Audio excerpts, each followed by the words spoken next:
In 1964, less than 7% of eligible African Americans in Mississippi could even register to vote. But that summer, thousands of volunteers from the North, along with Black Mississippians, sought to change that injustice.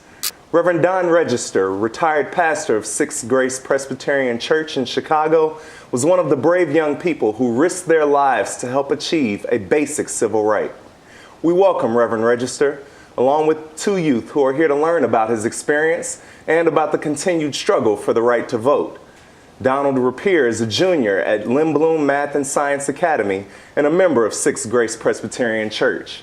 And Sam Lever is a freshman at Oak Park River Forest High School and a member of First United Church of Oak Park.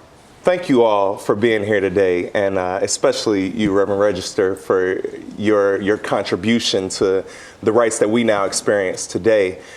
I think one of the myths about that time is that everybody heard the news, got upset about it, got on a bus, went down, and marched and fought and yelled for rights, but we know that that's not true. Only certain people went, and you were one of those folks. First of all, I was born in the South. I was born in Florida, and I moved in 1948, and at that time, the situation for African Americans in Florida, like most of the South, was terrible.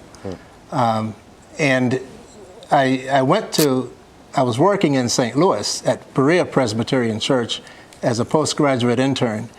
And one evening I took the senior highs out ice skating, and while we were skating, I noticed my supervisor coming across the field to the skating rink, and he said, we have a call for some people to go down to Mississippi, and I'd like for you to go. Being that intern, what could I say but, okay, I'll go. But I went with the help of the deacons of the church to provide the funds, and I left that Monday morning, and we were there from Monday morning until we were arrested, actually, that Thursday, following Thursday. But we went because it was a call from the, also because it was a call from the National Council of Churches in response to a request from some of the people in Hattiesburg, Mississippi, that some ministers come and assist them in the voter registration drive. Now, this was in January of 1964, the winter before the summer of '64. While we were there, we helped people to, we knocked on doors, we invited people to go register. That was in the morning. In the afternoon, we picketed the courthouse, and in the evening, we had training sessions to help people understand what they would face when they got into the courthouse. On Wednesday, we were there, and we were picketing, and we noticed that the officers came on and put some barricades along the sidewalk and said we couldn't walk in there anymore. So we were picketing outside of the barricades, but that evening, it was decided that we would walk within the barricades, and we did that on Thursday, and we were immediately arrested, taken to jail. On Monday, we were tried, found guilty, and were in jail from that Monday until the following Monday, from that Thursday until the following Monday. And there were a lot of things that were happening otherwise, but we were there. We helped people to register, and that summer, the Mississippi Freedom Movement got started. Mississippi Freedom Democratic Party became a reality, and I think they showed up here in Chicago in 1968 with some issues. Yeah, that's how I got started. That's how I got involved. I was always a person who hated injustices. I had experienced them in Florida and in other places, not just the South, but across the country. And this was a chance to stand up for what at least the Constitution said, what rights the Constitution said we had. And therefore, we were going to take advantage of it. In 1964, that puts you in front of some of the most active movements. I mean, you were really there at the beginning, and we have a real treat of having two generations here on this panel even right now. What do you all, when you hear that, what do you think about, or what kind of things do you want to ask Reverend Register? What's going on in your mind when that happens, when you hear that? Well, at least for me, I specifically think about would I be able to go through that, or specifically would I have had the courage to continue. But hearing that there's so many things that I think about doing or leading nowadays, I feel like, oh, well, it might be tough, but the outcomes are positive.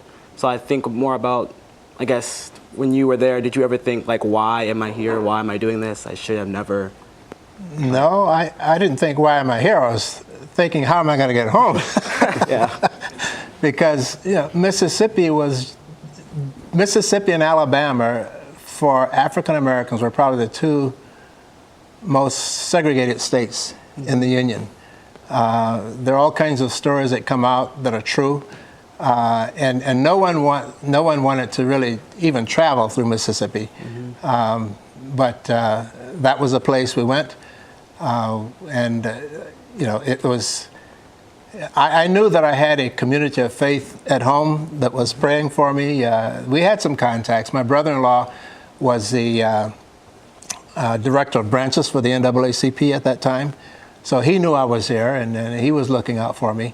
But basically, it was a matter of, there were other people there, and we were a part of the community as much as we could be, and there were people watching. The FBI was there watching too, but they weren't very helpful. They were working for the other side. So no, I wasn't worried about why was I there. I was worried about, was I going to get back home? Because I'd only been married 6 months. And my wife was teaching school in St. Louis, and I was in jail in Mississippi. A good way to start a marriage. When I think about it, I don't know if I would have had the courage to go out and to participate in that. If you had a chance to do it again, or at your age right now, would you go down and stand up for what you believe in right now? I believe I would, yeah. Okay. Yeah. In fact, one of the reasons that I say that is because I've lived long enough to see some of the results of what we did. And there's one story I'd like to tell you. Back in the 1980s, I was serving on the Presbyterian Church USA Foundation. And I heard that we had a new class of trustees coming on, and one of those was an African-American female judge from Hattiesburg, Mississippi. I said, I've got to meet this lady. So I went over and I met her, and we became friends very quickly, and she began to call me Jailbird. And I said, when are you going to expunge my record? And then I said, did you know the judge that sentenced us? It was a woman judge. And she said, yes. I knew her, and then she paused and she said she died of cancer. And she paused again and she said, and I took her place. So that was one of the results of that action, that 16 years later, after we had been arrested, there was an African-American female judge sitting in that seat, and I think doing a much better job of determining what the law was and how it should be applied.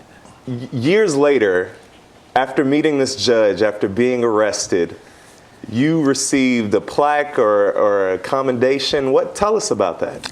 I invited Judge Chambers to come and speak to our young adults at the church. And she came, and that morning we had a breakfast. And when she got into the pulpit, she said, I've been carrying this package around with me all morning, and no one has asked me what it is. And so she unwrapped it, and it was a plaque from the City Council of Hattiesburg, Mississippi, and they acknowledged my participation along with others in the voter registration in 1964 in January. And they acknowledged that we were effective, and they expunged our record because as I told someone, this was our red badge of courage. This was saying that we were correct in what we were doing.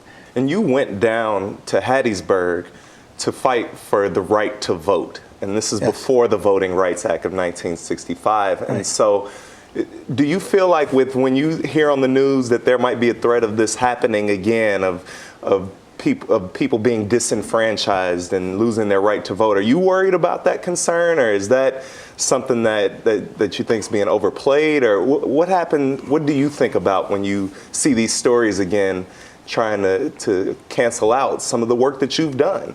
In reality, I get angry because it's the law of the land, and what has happened, and what happened even before the civil rights movement. In fact, a little before and after the Civil War, there were laws, but the state and local groups were stifling the implementation of those laws.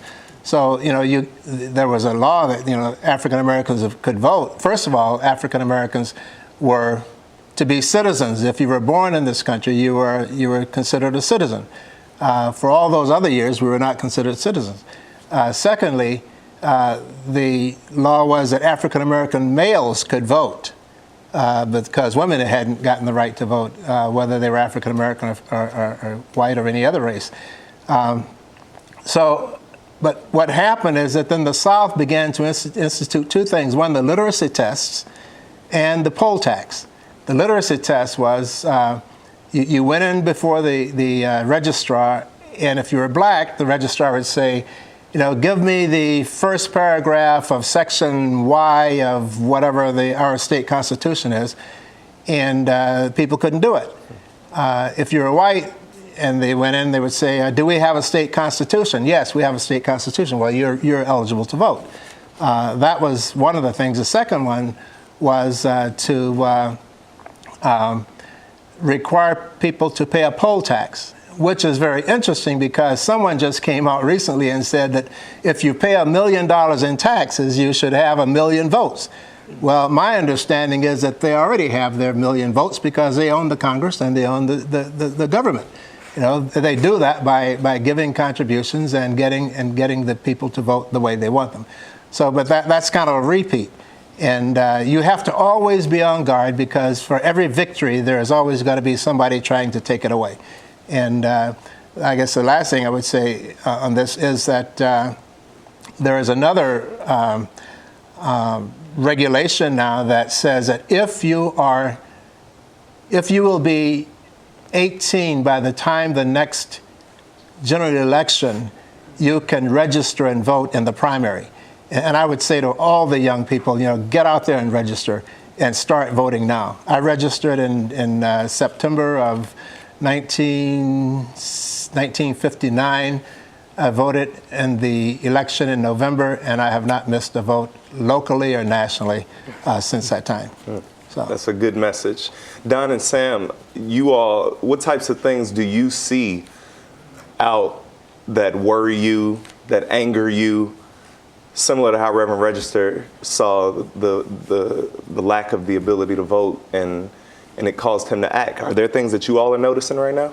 Well, it's not blatantly obvious. There are still examples of racism in all different places, like housing examples. People of color may be offered different houses or at a higher price than white people. I feel like, that's not as obvious, but I feel like that's still out there and that still angers me because that was supposed to have gotten rid of or have been gotten rid of long time ago. I agree. Mostly the notion that I guess racism isn't around today, or that it's not as prevalent as it was, I guess, in the 60s, which of course it's not blatantly said, or it's not completely just out there, but I do agree with you that it angers me when people say that racism no longer exists, when it's sort of defines our society and the limitations of things you can do, and sort of how people treat you, not just for African Americans, but for other races, specifically, I guess, African Americans, Latinos, just everybody. I feel like it's gotten better, but it's definitely not gone in any sense. So do you all feel like when you notice these things, do you feel like there's something that your generation can do, or? I don't really know what to do almost, except to continue doing what I'm doing, I guess, by making a difference as being an African American male, being successful, maybe going to college, and just then, as an adult, doing what I need to do now, being able to make a change as a leader later on in life. As of right now, I'm not really sure exactly what the next step is or what I can do besides maybe, I don't know, maybe, I guess, sharing the story, or I guess teaching others that it's an issue, mostly. Yeah, I feel the same way. at my age, as just a freshman in high school, I'm not, or maybe this is just me, but I don't know how much there actually is to be able to do. But you're right, sharing the story and getting it out there is probably one of the best things to do. So people realize that racism still is out there and it needs to be stopped. Reverend Register, one of the things that we heard from both Donald and Sam was they talked about they weren't sure that they would have the courage to go and do it. What would you say to a generation coming up that's noticing these injustices, getting angry about them, but still searching for the appropriate response? What would you say to them as a freedom fighter from a generation behind us?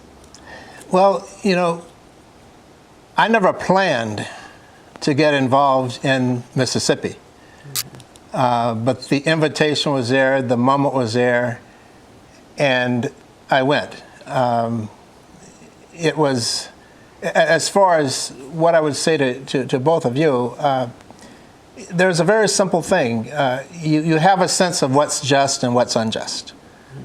And if you have a chance to speak to it or act on against some injustice, do it. You know, it may be just stopping a bully, you know, or challenging a bully to stop whatever he or she is doing. Or if you see something going on that you know is not right, and you have the opportunity to speak to it, you do. And that it grows from there, you know.